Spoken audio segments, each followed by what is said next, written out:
আমাদের happy new wish করাই হয়নি। কাকে? হ্যাপি নিউ ইয়ার গাইস বলো। ক্যামেরা অন করে হ্যাপি নিউ ইয়ার বলেন। হ্যাপি নিউ ইয়ার গাইস বলবো তো, কাদের বলবো সেটা তো বলবে আগে। অডিয়েন্সদের বলো। ও সেটা বলো।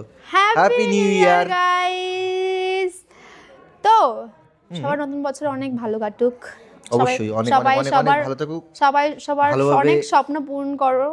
অ্যান্ড যাই হোক, বলো হৃদয়, তোমার এই বছরের সব থেকে মানে 2025 সালে সব থেকে বেস্ট মানে কি বলবো অ্যাচিভমেন্ট কি?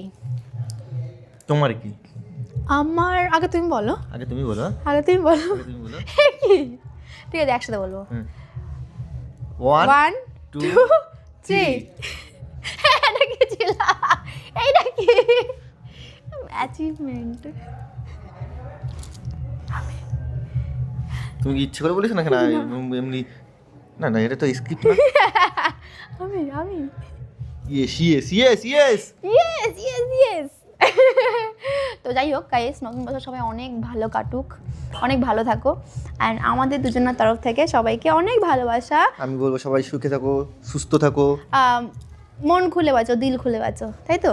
অ্যান্ড জবি হো, আমাদের তরফ থেকে এক টোলা মিষ্টি সবার তরফ, তাও সবার জন্য নাও। আমি বলবো না, কারণ ওইভাবে বলবো না, যেদিন খাওয়াতে বলবো সেদিন বলবো। খাইয়ে দিও সবার সাথে দেখা হলে। হ্যাঁ অবশ্যই। Love you, bye bye. একটা কথা বলবো, বলো। তোমরা কি কেউ চাও আমরা কোনোদিন লাইভে আসি? ও লাইভ করবে তুমি? আমাকে বলবে তো, তুমি এবার দুপুরে ভিডিওতে বলছো। হ্যাঁ একদম বলছি, যদি সবাই কমেন্ট জানাই, যদি পারমিশন দেয়। আজকে লাইভ করবা? না আজকে করবো না, যদি আমরা লাইভ করি তোমরা কি যদি চাও তাহলে অবশ্যই কমেন্ট করে জানাও। লাইভে অনেক আড্ডা হবে, তাই তো? হ্যাঁ ওকে, সো যদি আমরা চাও যে আমরা লাইভে আসি না, চাও যে লাইভে এসে তোমাদের সঙ্গে অনেক আড্ডা মারি, তো ডেফিনেটলি আমাকে জানাবো কমেন্ট করে। তাহলে আমি শিওর কাল বা পরশু আমি আর আমার উনি দুজন একসঙ্গে লাইভে আসবো, তাই তো? Okay bye bye guys. আমার ক্যামেরা ধরে দেখো, লাইট ধরে আছে কারা? অনেক আছে আমাদের ভাইপো ভাইজি পাশের বাড়ির। তো চলো, আবি হোগা সেলিব্রেশন।